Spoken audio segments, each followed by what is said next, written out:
सनातन धर्म के देवी देवताओं को देखा जाए तो सभी में एक बात कॉमन है। सभी के हाथों में अस्त्र शस्त्र जरूर होते हैं। भगवान श्री राम के पास कौदंड नाम का धनुष था और भगवान शिव जी के पास पिनाक और अर्जुन के पास गांडीव धनुष था। लेकिन भगवान श्री कृष्ण को आपने धनुष धारण करते हुए नहीं देखा होगा, परंतु उनके पास सारंग नाम का धनुष था।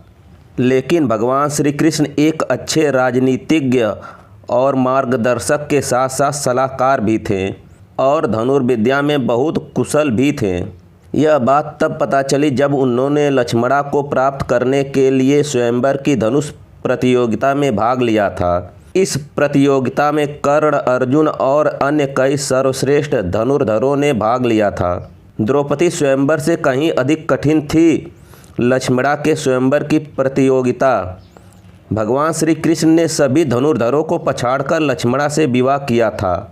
हालांकि लक्ष्मणा पहले से ही श्री कृष्ण को अपना पति मान चुकी थी, इसलिए श्री कृष्ण को इस प्रतियोगिता में भाग लेना पड़ा। सारंग का अर्थ रंगा हुआ, रंगदार, सभी रंगों वाला और सुंदर। कहते हैं कि भगवान श्री कृष्ण का यह धनुष सींग से बना हुआ था। कुछ लोगों का मानना है कि यह धनुष वही सारंग है जिसे कांडव ऋषि की तपस्या स्थली के बांस से बनाया गया था। ब्रह्मा जी के आदेश से विश्वकर्मा जी ने इन बांसों से 3 धनुष बनाए, पिनाक, सारंग और गांडीव। यह तीनों धनुष बहुत ही शक्तिशाली थे।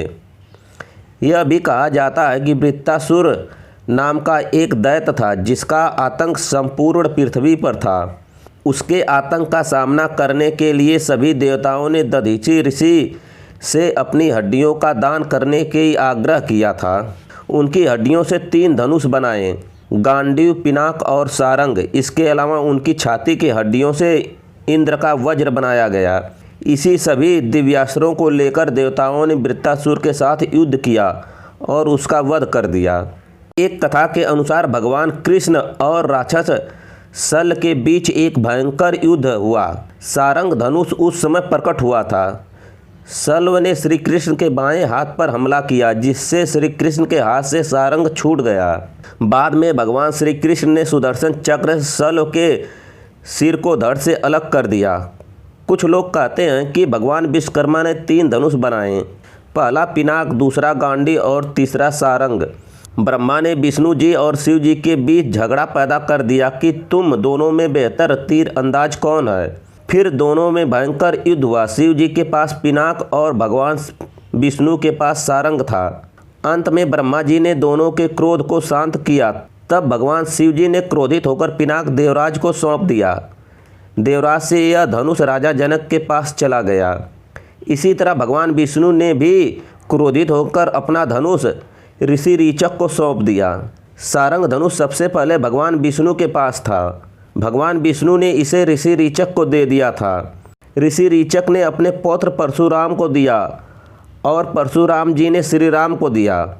श्री राम ने यह धनुष जल के देवता वरुण को दे दिया और भगवान वरुण देव ने खांडव दहा के दौरान इस धनुष को श्री कृष्ण को सौंप दिया। मृत्यु से ठीक पहले श्री कृष्ण ने इस धनुष को वरुण देव को वापस लौटा दिया था।